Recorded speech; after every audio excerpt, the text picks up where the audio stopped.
This morning, I want to extract three arguments from the chapter of the book. And the arguments basically go like this.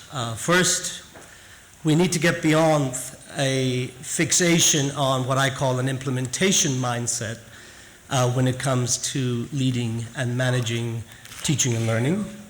And we need to engage with the twin processes of diagnosis and design. Some people have called this leadership in 3D. The second part of the argument I want to make this morning with you, which resonates with much of what has been said this morning, is we need to anchor this diagnosis and design work in teaching, because teaching is an essential, not an incidental consideration when it comes to leading and managing. And finally, I want to make the case for serious attention to system and organization infrastructure in both our diagnostic and design work. That's the preview, that's the argument in a nutshell. Now let me try and pull it apart for you. A implementation mindset has dominated, I think, I can say certainly in the North American context, but I think it's also dominant in much of Europe, Australia, New Zealand. And basically the idea is that we prepare school leaders and managers to implement the ideas, the processes as developed by external experts. There are some good ideas out there. There are some good processes out there that merit implementation. There are also lots of bad ideas out there that should come with government health warnings or hazard warnings.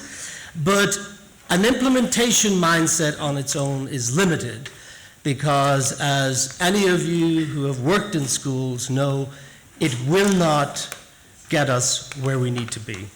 We need to take on a diagnostic and design mindset as school leaders and managers. By the way, I'm going to use the word leadership for the most part, but as I make clear in the chapter, leading and managing go hand in hand. They work together. Leading is about bringing about change. Managing is about maintaining that change once implemented and institutionalized. Diagnosis is a very simple activity. It's about figuring out the nature or cause of something: declining test scores, high student absentee rates, a lack of morale among our teaching staff. What's going on here? What's causing this? It's something that good leaders engage in on a day-to-day basis. Diagnosis is good, but diagnosis on its own is insufficient. We can do lots of diagnostic work, but unless we do something with the diagnosis, we're not going to get very far. That's why design is critical. And we typically think of design as a kind of a grandiose activity for the Calatravas of the world, the Diors, the Calvin Kleins, fashion designers, architects. But design is actually an everyday activity that we all engage in. It's about shaping aspects of an organization, aspects of a system to address particular purposes. So what's key, and this is a theme throughout the book and throughout this day and a half of workshops, talks, dialogue, what's key is engaging with the hard work of diagnosis and the critical work of design. Now, in order to do diagnostic and design work well, we need some sort of a framework. We need this for anything we do in life. What's the framework that's informing, that's guiding, that's focusing the work that we're doing? And as many of you know, the dominant framework when it comes to leadership has been what I think Yukel refers to as the heroics of leadership paradigm. You know, usually Great men, every now and again, great women, but usually great men, white horses, riding into organizations, turning them around. You've all read, you go to any bookstore and you pick up the volume, Lee Iacocca, whoever, right?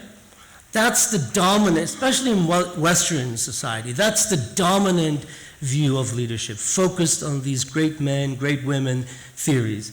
That has its place, but I want to argue that we need, for an alternative framework, and what I've called a distributed perspective that a number of people have referred to this morning, David, Anna, in their opening remarks. And for me, a distributed perspective has two key aspects. One is an acknowledgement that the work of leading and managing teaching and learning involves multiple individuals, not just the individuals at the top of the organization, the minister, the local education authority head, the school district superintendent, or the school principal, but there are multiple people in organizations who engage in leading and managing teaching and learning. These include the school principal, but also deputy or assistant principals, mentor teachers, coaches, etc. But also there are individuals who have no leadership or management titles who play an important role in the work of leading and managing. That's the aspect of distributed leadership that has got much of the attention. All good, fine, but let's turn our attention to the second aspect, and that is the importance of what I call the practice aspect. And if you take a distributed perspective to leading and managing, you have to engage with practice. But I argue for a particular way of thinking about practice. We typically think about practice as action, the actions of an individual.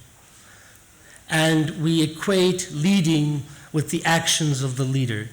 And I want to argue that that view is very limited because practice takes place in the interactions between leaders and followers. And it's in the interactions that the practice of leading unfolds, gets defined, takes shape. Just to give you kind of a more concrete example for this. If I was home in Ireland, I would talk about an Irish two-step, or if I was back in the United States, I'd talk about the Texas two-step, but I'm in Catalonia, and excuse my pronunciation, let's pretend we're observing a performance of By the Baston, is that right? Thank you.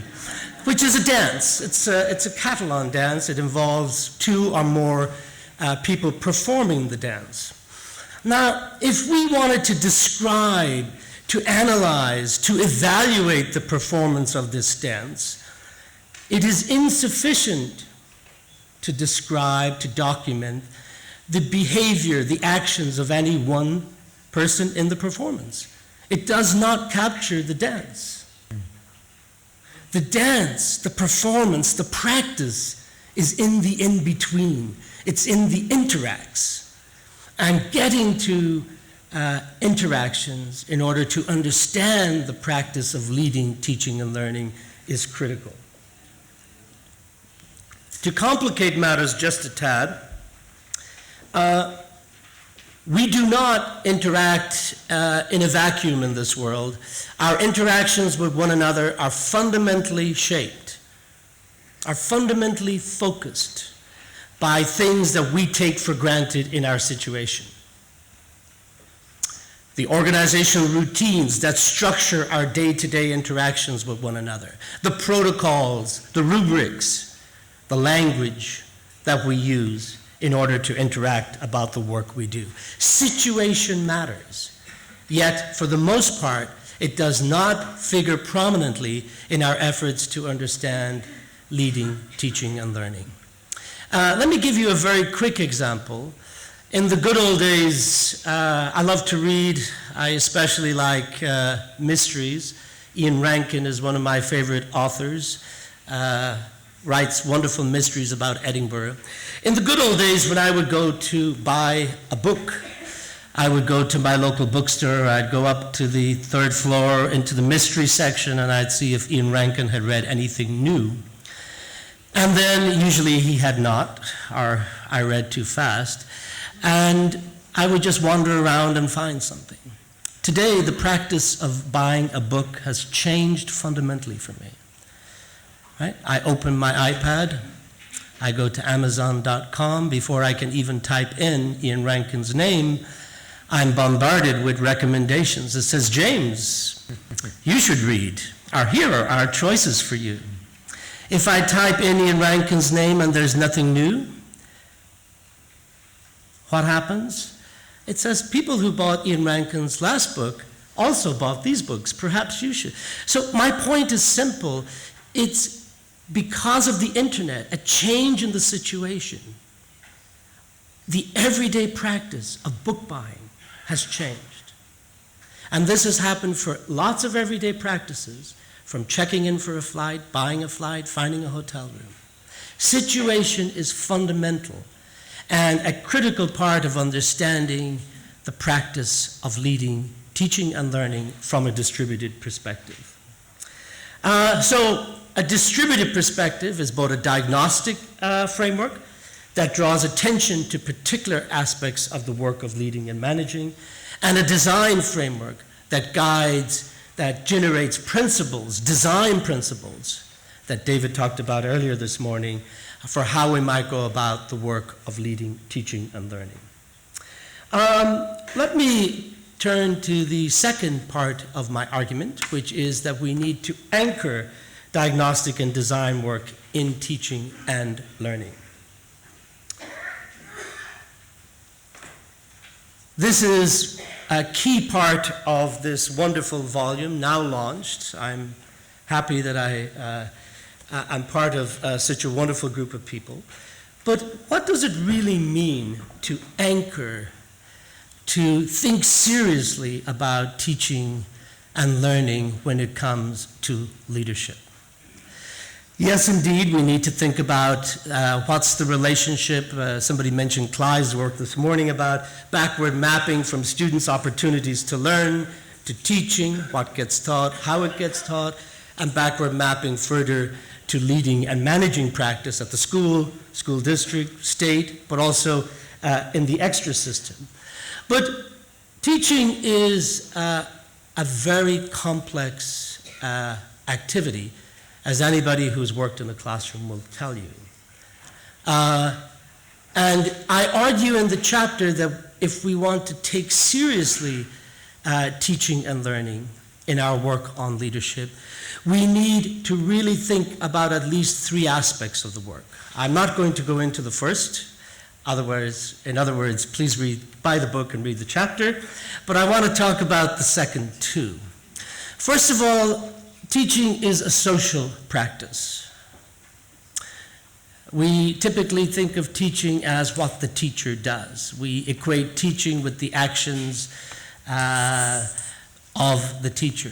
But students, whether they're fifth class students that I taught as a teacher in Cork City, Ireland, or whether they're the PhD students that I try and teach qualitative research methods to, students co-produce teaching with the teacher by virtue of the ideas, by virtue of the information, by virtue of the representations they bring to the classroom, to the learning environment.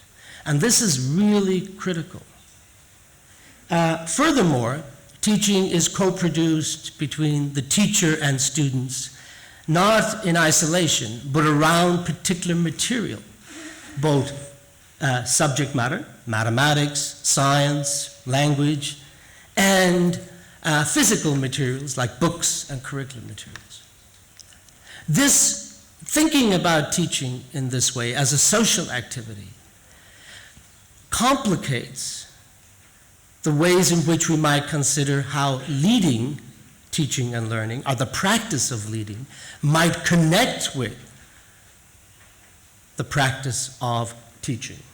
And in the little representation here, we can think about the practice of leading, connecting with any one of the three nodes, the teacher, the students, and materials. And indeed, in our work in the US, we find that a lot of the work that school leaders do is directed at students directly, not indirectly, are the materials. But even more importantly, the work of leading practice might connect at the intersection of teacher and students, teacher and materials, or student and materials. Our conceptualization of teaching is very important so that we can begin to identify the different pathways that connect the practice of leading with the practice of teaching. The second aspect of teaching that I think is important is, I'll explain this in a second, is that teachers don't just teach. They teach math, they teach reading, they teach writing, they teach science. And we know from a lot of work over the last 30 or 40 years that how teachers think about the work, how they go about the work, differs depending on the school subject.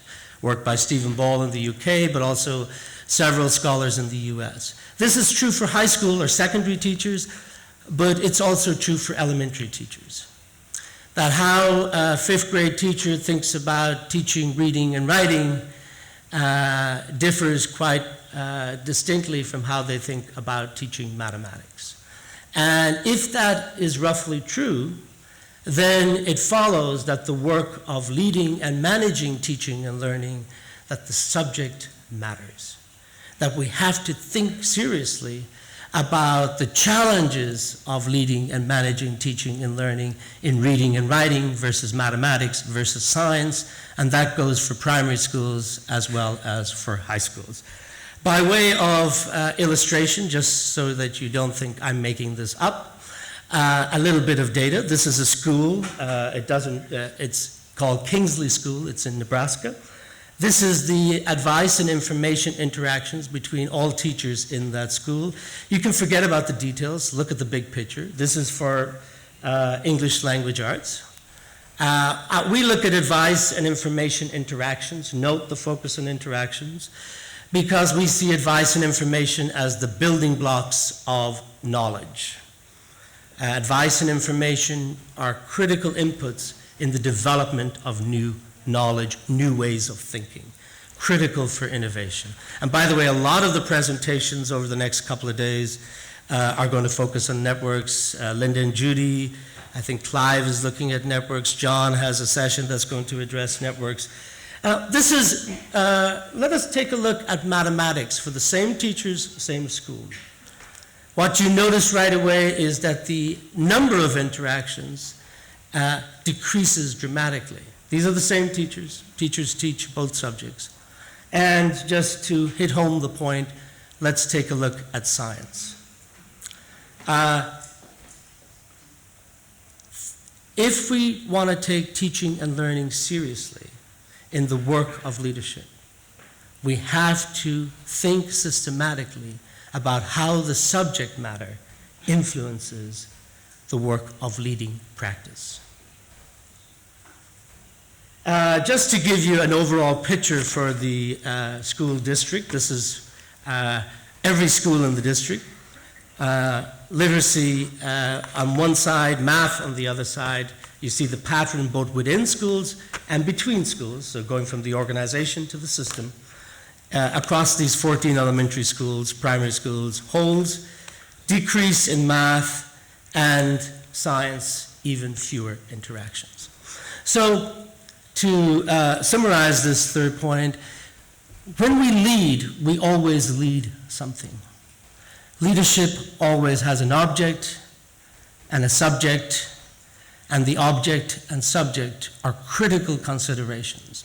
Teaching is not just an outcome variable when it comes to work either developing or researching leadership.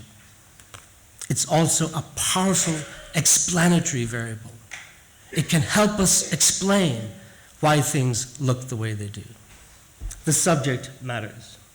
So, third part of my talk, I don't see a clock, so I don't have a clue what time it is. 5 minutes. Oh, not too bad. All very well. How do we put this diagnostic work into practice? And I'm all for training, I'm all for development, I'm all for investing in the knowledge and understanding, the skills of individuals and teams, as part of my model up here would suggest. But I think in education we have focused on the individual, we've focused on training and development to the exclusion often of the situation. So just in order to underscore the situation, I want to focus on getting us to think about how we might engage in diagnostic and design work that touches on this thing called situation, or some people like to call it context, but I think that's one of the most overused and misunderstood words in academia. I like to think about context or situation as infrastructure. It's intentionally done like this because you have to look a little hard to pull out the various parts. Infrastructure is made up of physical infrastructure, school buildings. It's made up of rules and regulations, but it also includes norms, cognitive scripts. It's the day-to-day things that enable us to interact with one another. We typically don't worry too much about physical infrastructure in our homes or in our neighborhoods unless something goes wrong. There's no water in the faucet. Oh, where does that water come from? I wonder where the blockage might be. Right? This is the beauty of infrastructure. It is invisible, yet it's there, it's near at hand, and it enables us to get a lot done without having to think about it all the time. I would just want to give you two examples of infrastructure. One is something that I call organizational routines, a little definition up there for you. But you're all familiar with these things in schools, faculty meetings, grade level meetings, department meetings, teacher supervisions, teacher hiring, teacher evaluations. They're the bread and butter of any organization. Organizations cannot exist without routines. They're critical. They have a bad rap among those of us who are interested in change, right? Because they hinder change. They promote the status quo, right? The reality is, of course, that they do that, but they're also critical for change because the design and the redesign of organizational routines is one way in which school leaders go about changing the practice of leading and managing in an effort to change teaching. In our work in Chicago, in our work across the US, school leaders engaged in designing new routines, implementing these routines in an effort to connect leadership with teaching and learning. I'm not going to talk about the efficacy of these routines, but it was a critical approach to bringing about change in leading practice in an effort to bring about change in teaching and learning. We have to ask tough questions about organizational routines. We often take them for granted. What's the theory of action?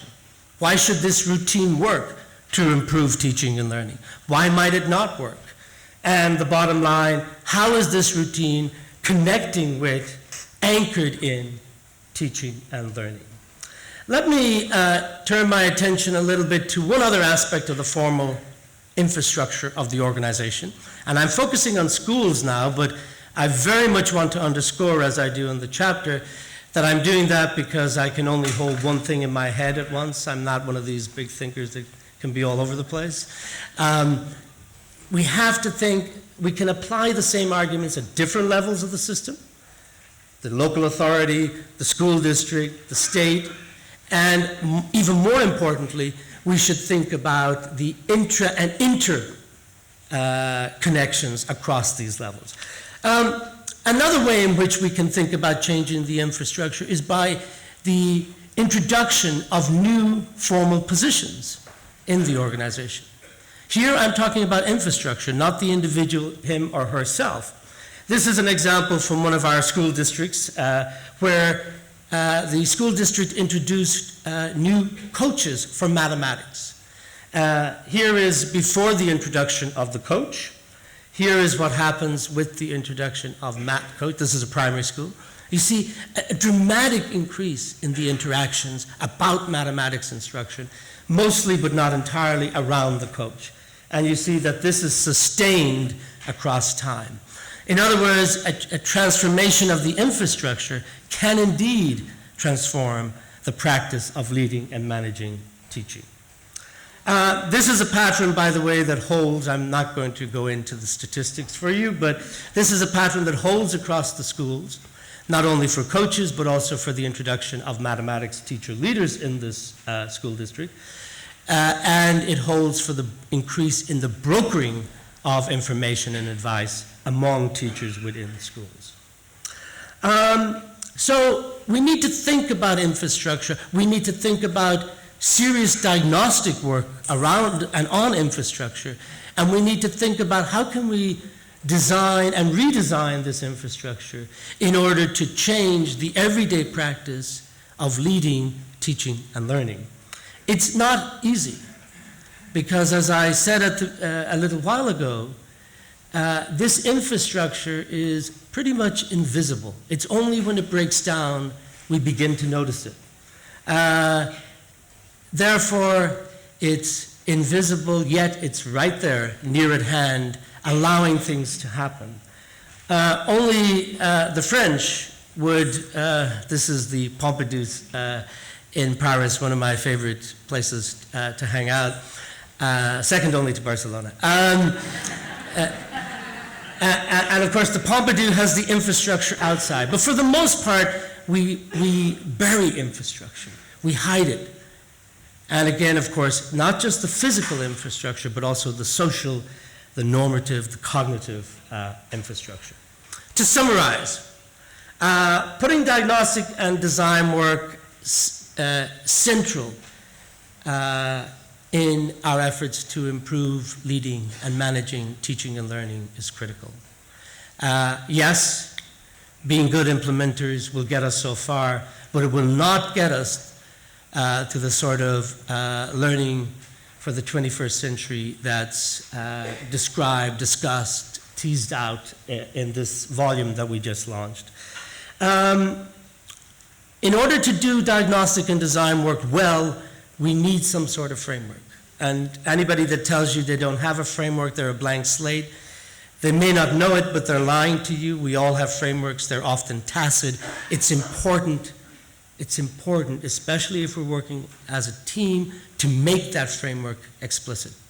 I have suggested that one framework is a distributed framework. It's not the only one, but it has certain affordances, and of course, like any framework, it has its constraints.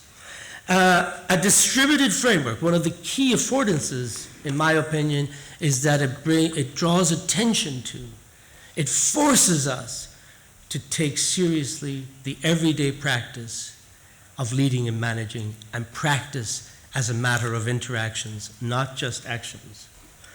And in doing this work, to do this work well, we must engage in the core work of schooling, teaching and learning. It must be central, not just as the object of our efforts to develop leadership, but also as the subject of those efforts. Thank you.